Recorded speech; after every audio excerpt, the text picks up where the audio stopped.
Vous savez, on était hier en train de prier et la pluie a commencé.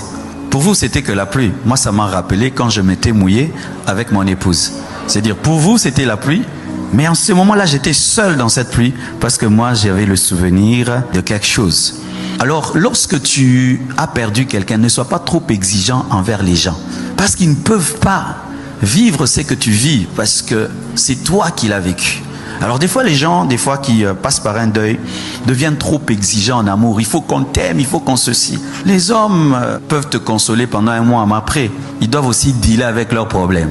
Et tu ne seras pas le centre du monde parce que tu as perdu quelqu'un.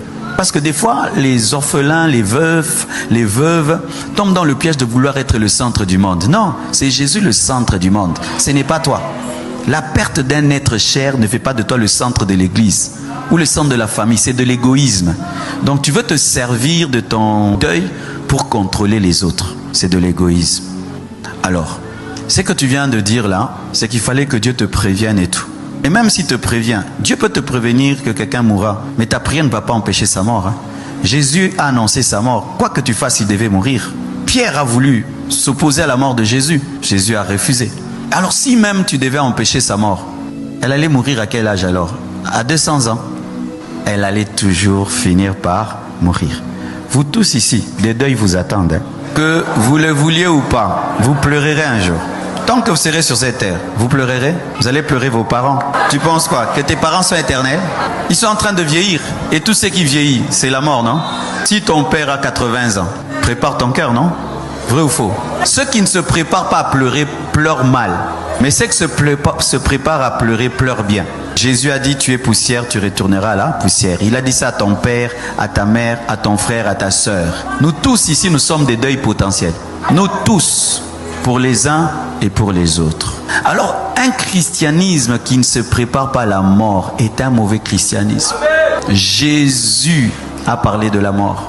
Il a parlé de la vie après la mort. Les chrétiens aiment le paradis mais n'aiment pas la mort, alors que c'est la mort qui permet d'aller au paradis.